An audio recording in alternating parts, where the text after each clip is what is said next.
In this video, we will review how to charge your implanted device. First, let's review the components of your charging system. The charging system consists of the charger, an adapter power cord, a charging belt, and a charger holster. Before your first charging session, it's a good idea to fully charge the charging unit. This could take up to 6 hours. Completing this step will ensure you will not be interrupted while charging your implanted device. To charge your charger, simply attach the adapter power cord into your charger and plug into a standard wall outlet. You should only use the provided adapter power cord.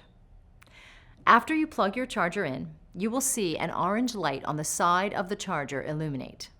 This lets you know the unit is actively charging. When the orange light turns off, the charger is fully charged and ready for use. When you are not using the charging unit to charge your implanted device, keep the unit plugged into the wall outlet so that it's always fully charged. Charging your implanted device may be completed while on the go or in any comfortable position. The choice is yours. When you are ready to charge your implanted device, remove the adapter power cord from the charger. Place the blue charging pad inside the mesh pouch of the charging belt. The blue charging pad should be aligned over your implanted device. Charge your implanted device over clothing, as it is not necessary to place the blue charging pad directly onto your skin. On the face of the charger, there is a Start Charge button, an antenna strength indicator, and the implanted battery level indicator. Firmly press and hold the Start Charge button to start a charging session. The charger beeps while it is locating your implanted device. When connection is made, one or more circles on the antenna strength indicator will illuminate. The more circles you see, the stronger the connection and less chance of interruption during charging. However, charging successfully is possible with just the outer circle illuminated.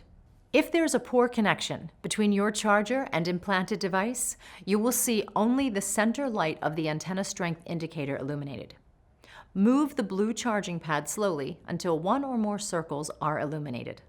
The charger will sound one long beep and turn itself off if connection is unsuccessful. In this case, reposition the blue charging pad and press and hold the Start Charge button again to initiate charging. Once connection is successful, adjust the charging belt to reduce movement of the blue charging pad.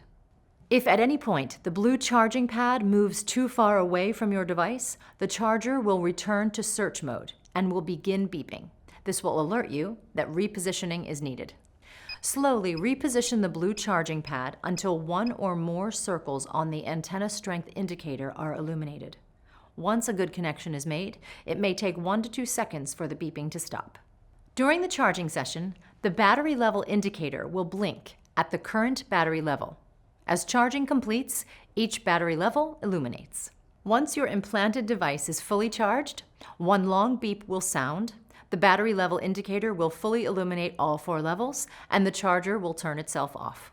Now that you have successfully charged your implanted device, plug the adapter power cord into your charger and then into a standard wall outlet to ensure it is fully charged and ready for the next charging session. Remember, it's important to charge your implanted device regularly to ensure consistent stimulation. The battery level indicator on your remote and charger will show the charge of your implanted device and assist you in determining when charging is needed. Scheduling a time to charge daily guarantees stimulation is never interrupted by battery depletion. Please reach out to your Nevro Care team with any questions. Thanks.